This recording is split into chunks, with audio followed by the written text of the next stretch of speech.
नमस्कार। आज हम देखने वाले हैं भारतीय भूगोल के एक बहुत ही महत्वपूर्ण टॉपिक, भारत की भौगोलिक स्थिति और सीमाएं से जुड़े कुछ वस्तुनिष्ठ प्रश्न। जी, और ये सवाल सभी तरह की परीक्षाओं के लिए बहुत ही महत्वपूर्ण है। तो चलिए शुरू करते हैं। बिल्कुल। तो हमारा पहला सवाल है, निम्नलिखित में से किस राज्य की सीमा से राजस्थान सटा हुआ नहीं है? और विकल्प हैं गुजरात, महाराष्ट्र, हरियाणा या उत्तर प्रदेश। इसका सही उत्तर है महाराष्ट्र। राजस्थान की सीमा महाराष्ट्र से नहीं लगती। अच्छा, तो फिर किन किन राज्यों से लगती है? देखिए, राजस्थान की सीमा 5 भारतीय राज्यों से लगती है। ये है पंजाब, हरियाणा, उत्तर प्रदेश, मध्य प्रदेश और गुजरात। और इसकी एक अंतर्राष्ट्रीय सीमा भी तो है, पाकिस्तान के साथ। जी हाँ, पाकिस्तान के साथ भारत की जो सबसे लंबी अंतर्राष्ट्रीय सीमाएं हैं, उनमें से एक राजस्थान साझा करता है। इसे रेड क्लिफ रेखा के नाम से जाना जाता है। और कुछ खास बातें राजस्थान के बारे में? बिल्कुल। क्षेत्रफल की दृष्टि से ये भारत का सबसे बड़ा राज्य है। इसकी राजधानी जयपुर है, जिसे हम सब पिंक सिटी के नाम से जानते हैं। और दुनिया की सबसे पुरानी पर्वत श्रृंखलाओं में से एक अरावली, वो भी राजस्थान से ही होकर गुजरती है। और थार मरुस्थल को तो हम भूल ही नहीं सकते। सही कहा। भारत का सबसे बड़ा मरुस्थल थार, उसका ज्यादातर हिस्सा राजस्थान में ही है। चलिए अब अगले प्रश्न पर आते हैं। संघ शासित प्रदेश दादरा और नगर हवेली, ये भारत में किन राज्यों के बीच स्थित है? विकल्प हैं आंध्र प्रदेश व मध्य प्रदेश, गुजरात व मध्य प्रदेश, मध्य प्रदेश व गुजरात, या फिर गुजरात व महाराष्ट्र। इसका सही जवाब है गुजरात व महाराष्ट्र। ये इन दोनों राज्यों के बीच स्थित हैं। दादरा और नगर हवेली। और दमन और दीव का तो अब विलय हो गया है ना? जी बिल्कुल।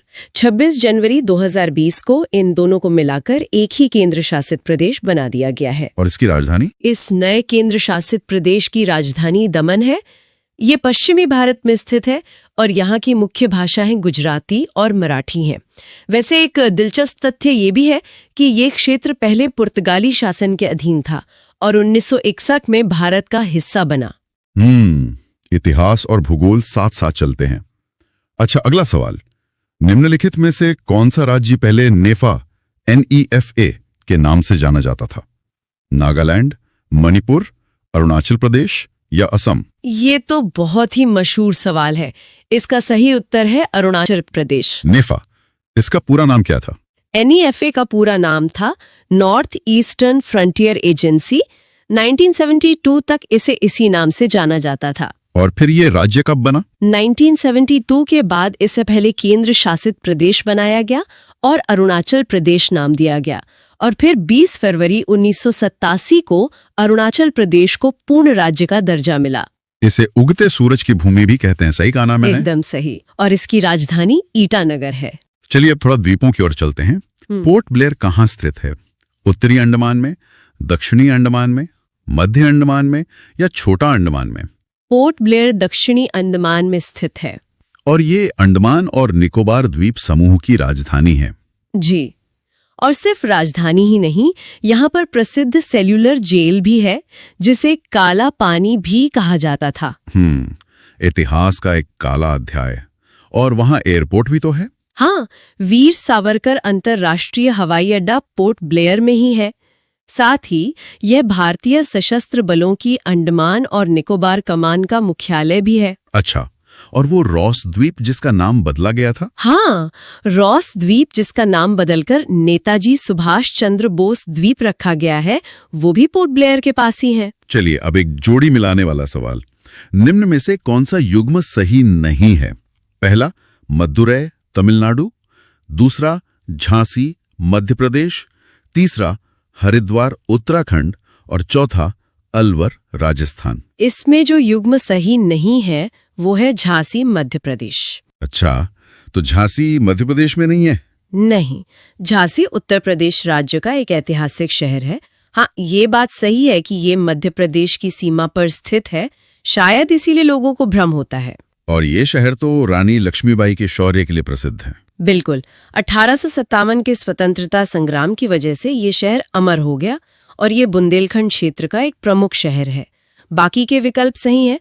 मदुरई तमिलनाडु में है, हरिद्वार उत्तराखंड में और अलवर राजस्थान में। ठीक है। अगला सवाल है, इंदिरा पॉइंट किसकी दक्षिणी नोक है? अंडमान और निकोबार द्वीप समूह की, धनुषकोडी की, मालदीव की या लक्षद्वीप की? इंदिरा पॉइंट अंडमान और निकोबार द्वीप समूह की दक्षिणी नोक है। तो मतलब ये भारत का सबसे दक्षिणी बिंदु है? हाँ, ये भारत का सबसे दक्षिणी बिंदु है जो ग्रेट निकोबार द्वीप पर स्थित है। इसका नाम इंदिरा पॉइंट कैसे पड़ा? इसका नाम भारत की पूर्व प्रधानमंत्री इंदिरा गांधी के नाम पर रखा गया है।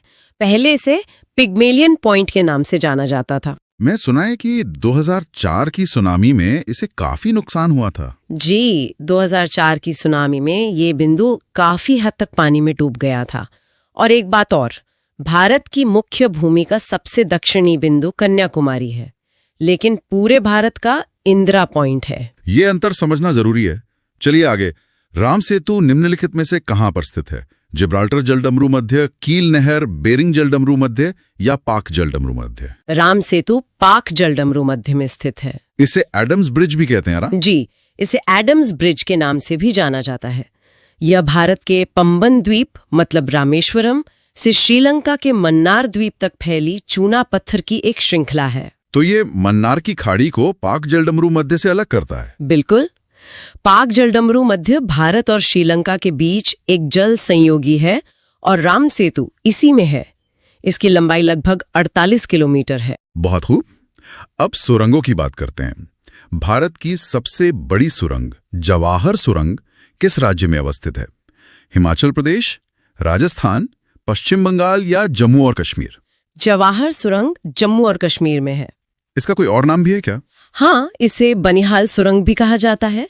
यह जम्मू को श्रीनगर से जोड़ने वाले राष्ट्रीय राजमार्ग 44 पर स्थित है। ये पीर पंजाल पर्वत श्रृंखला में है? जी बिल्कुल।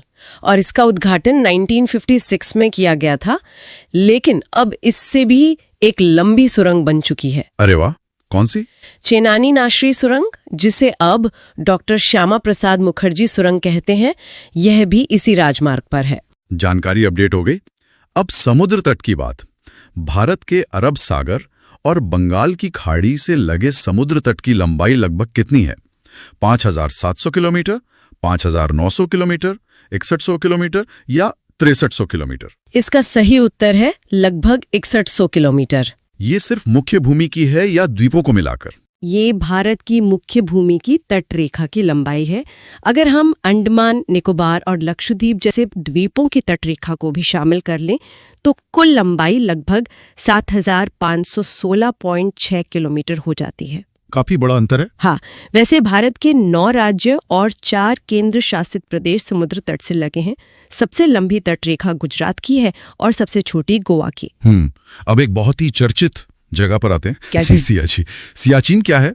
भारत और पाकिस्तान के बीच रेगिस्तान सीमांत क्षेत्र, भारत और अफगानिस्तान के बीच सीमांत क्षेत्र, भारत और म्यांमार के बीच सीमांत क्षेत्र या भारत और पाकिस्तान के बीच हिमनद सीमांत क्षेत्र? इसका सही उत्तर है सियाचिन भारत और पाकिस्तान के बीच हिमनद सीमांत क्षेत्र है। दुनिया का सबसे ऊंचा युद्ध क्षेत्र? एकदम सही। सियाचिन ग्लेशियर हिमालय की पूर्वी काराकोरम रेंज में स्थित है और ये ध्रुवीय क्षेत्रों के बाहर दुनिया का दूसरा सबसे लंबा ग्लेशियर भी है। अच्छा, और नुब्रा नदी का उद्गम भी यहीं से होता है? जी, नुब्रा नदी यहीं से निकलती है और 1984 में भारतीय सेना ने ऑपरेशन मेघदूत चलाकर इस पर नियंत्रण हासिल किया था।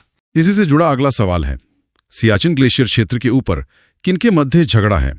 भारत और पाकिस्तान, भारत और चीन, भारत और नेपाल या चीन और नेपाल? जैसा कि हमने अभी बात की, ये झगड़ा भारत और पाकिस्तान के बीच है। और इस विवाद की मुख्य वजह क्या है? विवाद का मुख्य कारण 1972 के शिमला समझौते में इस क्षेत्र की सीमा का स्पष्ट रूप से निर्धारण न होना है। और ये रणनीतिक रूप से बहुत महत्वपूर्ण है। बहुत ज्यादा, क्योंकि यह पाकिस्तान और चीन को सीधे तौर पर जुड़ने से रोकता है। यहाँ सैनिकों को मौसम की चरम स्थितियों का सामना करना पड़ता है। तापमान 0 से 50 डिग्री सेल्सियस तक नीचे चला जाता है। सोचकर ही कभी छूट जाती है। अच्छा, तो फिर सियाचिन ग्लेशियर भारत के किस राज्य में है?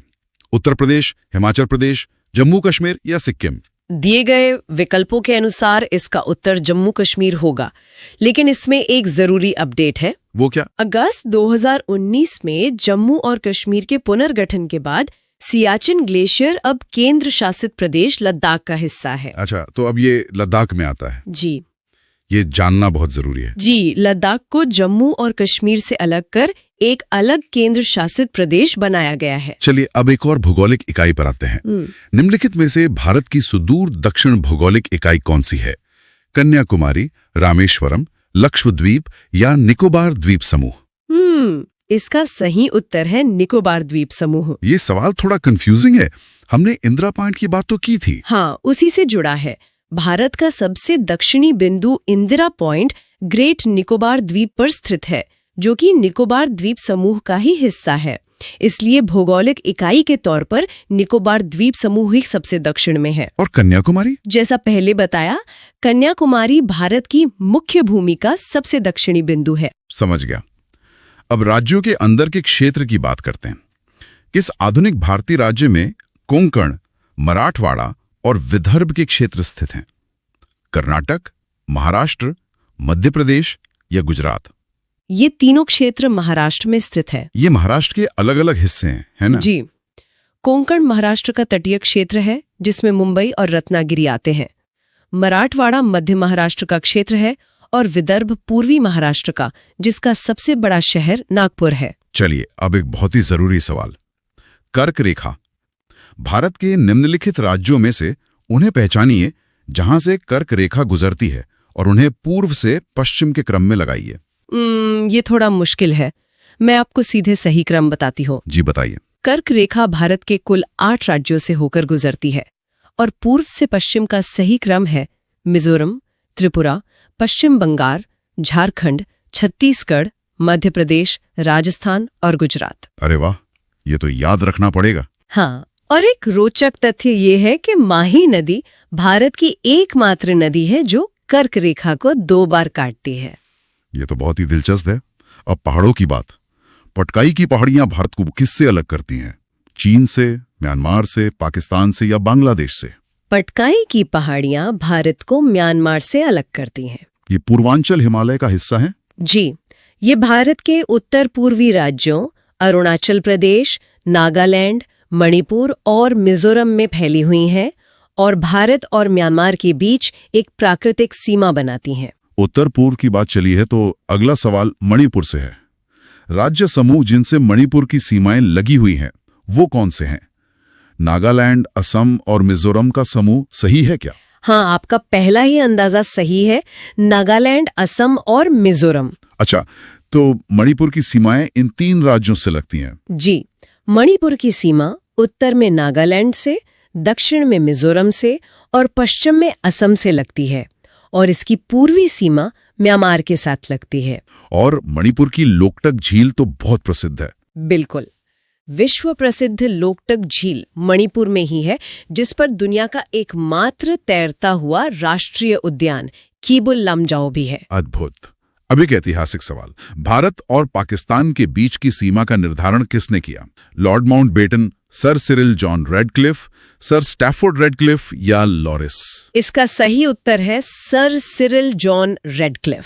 इसीलिए इस सीमा रेखा को रेडक्लिफ लाइन कहते हैं। जी बिल्कुल, इसका निर्धारण 1947 में भारत के विभाजन के समय किया गया था। सर सिरिल रेडक्लिफ एक ब्रिटिश वकील थे और उन्हें दोनों देशों के सीमा आयोगों का अध्यक्ष बनाया गया था। चलिए अब फिर से उत्तर पूर्व। निम्नलिखित राज्यों में से कौन सा राज्य 3 तरफ से बांग्लादेश से घिरा है?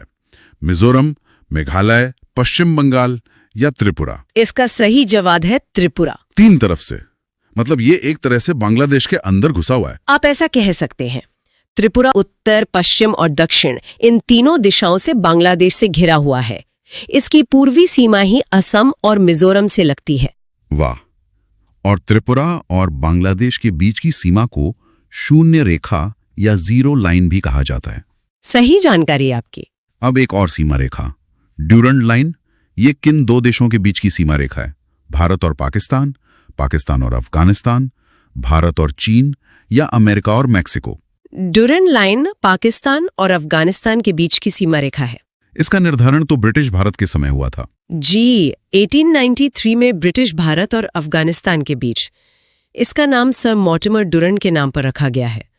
1947 में विभाजन के बाद ये रेखा पाकिस्तान और अफगानिस्तान के बीच की सीमा बन गई। लेकिन अफगानिस्तान इसे मानता नहीं है ना? नहीं, अफगानिस्तान इस रेखा को आधिकारिक तौर पर मान्यता नहीं देता है। ठीक है, अगला प्रश्न। पाकिस्तान की सीमाओं से लगे भारतीय राज्य कौन कौन से हैं? मैं एक विकल्प पढ़ता हूं, गुजरात, जम्मू कश्मीर, पंजाब, राजस्थान। क्या ये सही है? हाँ, ये बिल्कुल सही है। वैसे अब इसमें थोड़ा बदलाव है। अच्छा। अब हम कहेंगे कि पाकिस्तान के साथ 3 भारतीय राज्य जो हैं गुजरात, राजस्थान, पंजाब और 2 केंद्र शासित प्रदेश जम्मू कश्मीर और लद्दाख सीमा साझा करते हैं। समझ गया, ये अपडेट्स बहुत जरूरी हैं। अब चलते हैं अरब सागर। अरब सागर में स्थित भारतीय द्वीपों की सर्वाधिक महत्वपूर्ण विशिष्टता क्या है? विकल्प क्या है? विकल्प हैं, वे आकार में काफी छोटे हैं, वे सभी प्रवाल उद्गम के हैं, वहां अति शुष्क जलवायु है, या वे मुख्य भूमि के विस्तारित क्षेत्र हैं। इसकी सबसे महत्वपूर्ण विशिष्टता ये है कि वे सभी प्रवाल उद्गम के हैं। प्रवाल उद्गम मतलब कोरल आइलैंड्स? जी बिल्कुल।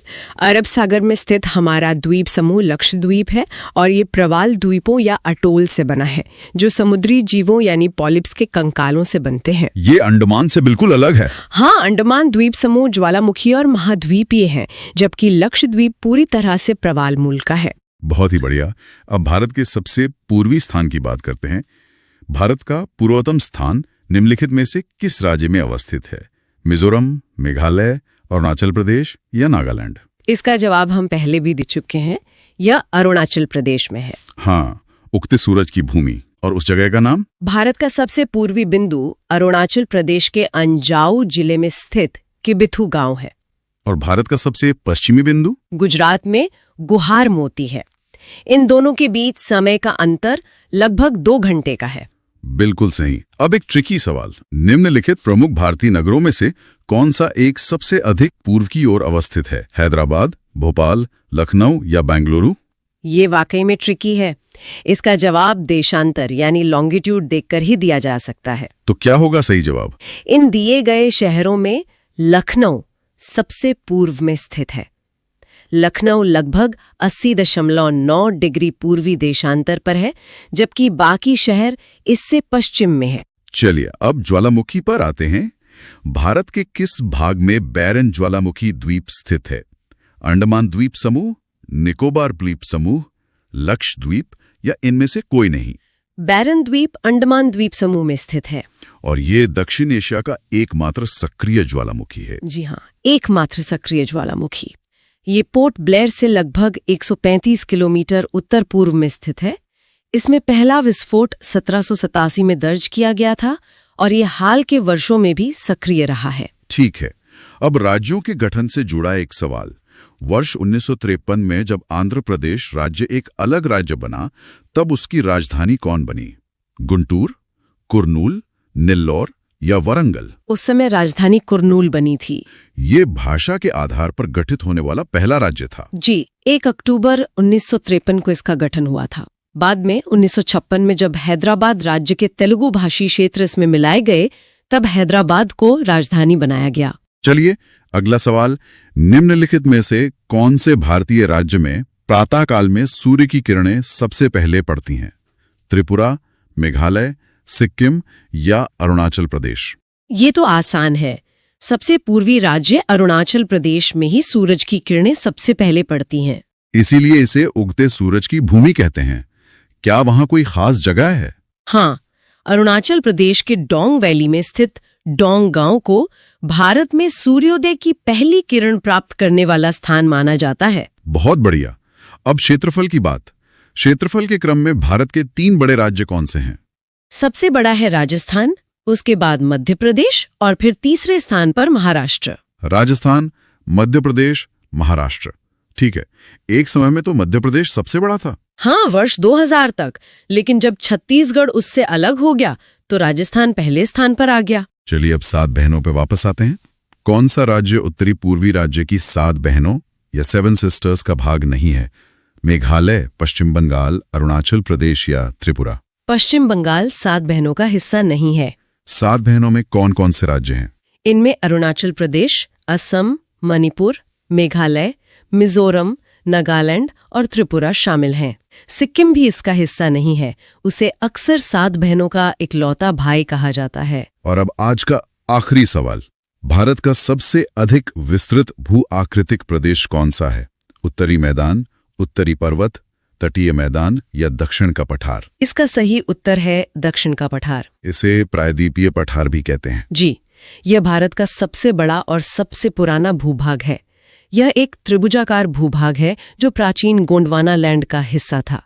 यह लगभग 16 लाख वर्ग किलोमीटर क्षेत्र में फैला हुआ है और खनिजों से भी समृद्ध है। बिल्कुल, यह क्षेत्र लोहा, कोयला और मैंगनीज जैसे खनिज संसाधनों से बहुत समृद्ध है। तो आज हमने देखा भारत की भौगोलिक स्थिति और सीमाओं से जुड़े सभी महत्वपूर्ण प्रश्न। जी, काफी विस्तार से चर्चा हुई। अब श्रोताओं के लिए एक सवाल, क्षेत्रफल की दृष्टि से भारत का सबसे छोटा राज्य कौन सा है? इसका जवाब नीचे कमेंट्स में जरूर बताएं।